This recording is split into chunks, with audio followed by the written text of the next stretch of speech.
मेरा नाम उर्मिला है।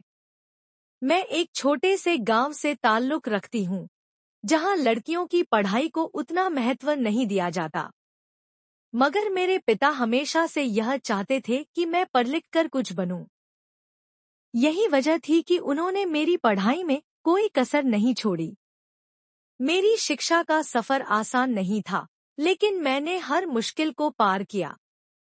गांव के सरकारी स्कूल से पढ़ाई करने के बाद मैं प्राइवेट स्कूल में दाखिला लेने के लिए जिद पर अड़ गई।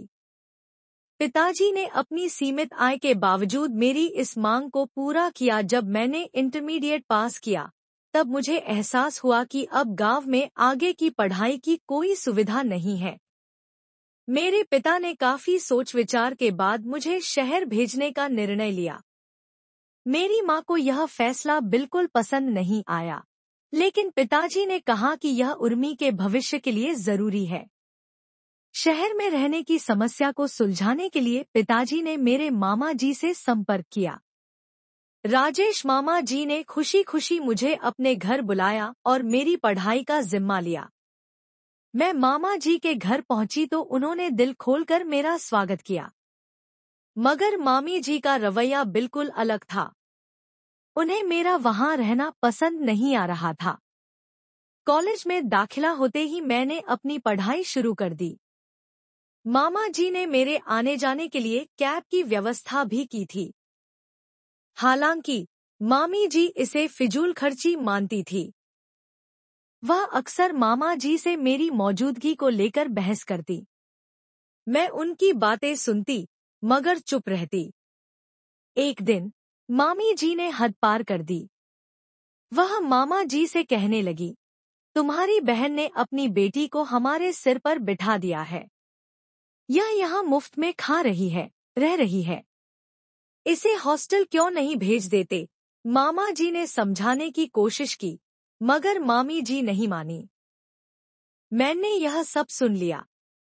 उनके कमरे में जाकर मैंने कहा, मामा जी, मामी जी ठीक कह रही हैं। मैं यहाँ से चली जाऊंगी। बस मुझे 1 महीने का समय दीजिए। मैं हॉस्टल का बंदोबस्त कर लूंगी। मामा जी ने मुझे रोकने की कोशिश की, मगर मैंने अपना फैसला कर लिया था।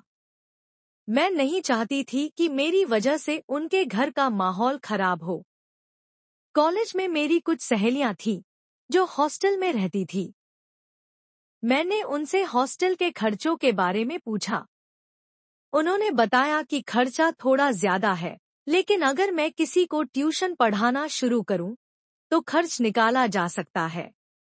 मैंने फैसला कर लिया कि मैं खुद अपने पैरों पर खड़ी होकर अपनी पढ़ाई का खर्च उठाऊंगी। धीरे धीरे मैंने कुछ बच्चों को ट्यूशन देना शुरू किया। इससे मुझे थोड़ी आय होने लगी। मैंने अपने मामा जी को बताया कि मैं हॉस्टल में शिफ्ट हो रही हूँ। मामा जी दुखी थे, मगर उन्होंने मेरा फैसला स्वीकार किया। हॉस्टल की जिंदगी शुरू में मुश्किल लगी, मगर मैंने उसे भी अपनी मेहनत से आसान बना लिया। अब मैं अपनी पढ़ाई पर पूरा ध्यान देती हूँ और अपने सपने को पूरा करने की दिशा में आगे बढ़ रही हूँ। आज भी मेरे मामा जी से बात होती है। वह मुझ पर गर्व करते हैं। मेरी माँ ने भी अब मान लिया है कि मैंने सही रास्ता चुना। पिताजी हमेशा कहते थे कि बेटियां किसी से कम नहीं होती। मैं उनकी इस बात को साबित करने के लिए हर दिन मेहनत करती हूँ।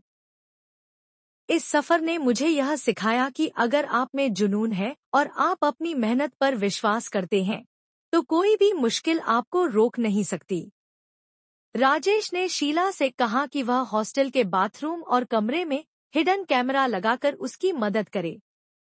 शीला मजबूरी में उसके कहने पर यह सब करती गई। उसने एक दिन मुख्य पात्र का मोबाइल नंबर राजेश को दे दिया था। राजेश ने उस नंबर पर एक हैकिंग लिंक भेजा, जिससे उसका व्हाट्सएप हैक कर लिया गया। इसके जरिए वह हर चैट और कॉल को ट्रैक करने लगा। जब पुलिस ने राजेश को गिरफ्तार किया, तब जाकर पूरे मामले की सच्चाई सामने आई। राजेश का मकसद लड़कियों की प्राइवेट वीडियोज बनाकर उन्हें ब्लैकमेल करना और पैसे ऐंठना था। शीला भी उसकी इस साजिश का शिकार हो चुकी थी। इस घटना के बाद हॉस्टल और कॉलेज में हड़कंप मच गया।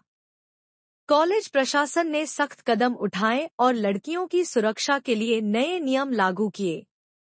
मुख्य पात्र की बहादुरी और हिम्मत की हर तरफ तारीफ हुई। कॉलेज ने उसे स्कॉलरशिप दी ताकि वह अपनी पढ़ाई पूरी कर सके। इस घटना के बाद मुख्य पात्र ने अपनी पढ़ाई पर ध्यान केंद्रित किया और यूपीएससी की परीक्षा पास कर ली। आज वह उसी शहर में एक सम्मानित नौकरी कर रही है और अपने परिवार के साथ एक अच्छे घर में रहती है। यह कहानी हमें यह सिखाती है कि मुश्किल हालातों में भी अगर हिम्मत और समझदारी से काम लिया जाए तो किसी भी समस्या का समाधान निकाला जा सकता है। मुख्य पात्र की तरह हमें भी हमेशा सच का साथ देना चाहिए और गलत के खिलाफ आवाज उठानी चाहिए। दोस्तों, उम्मीद करती हूँ आपको हमारी कहानी पसंद आई होगी। कहानी पसंद आई है तो वीडियो को लाइक करें, चैनल पर नए हैं तो चैनल को सब्सक्राइब करें और हाँ, नोटिफिकेशन बेल को जरूर दबाएं ताकि अगली अपडेट सबसे पहले आपको मिले।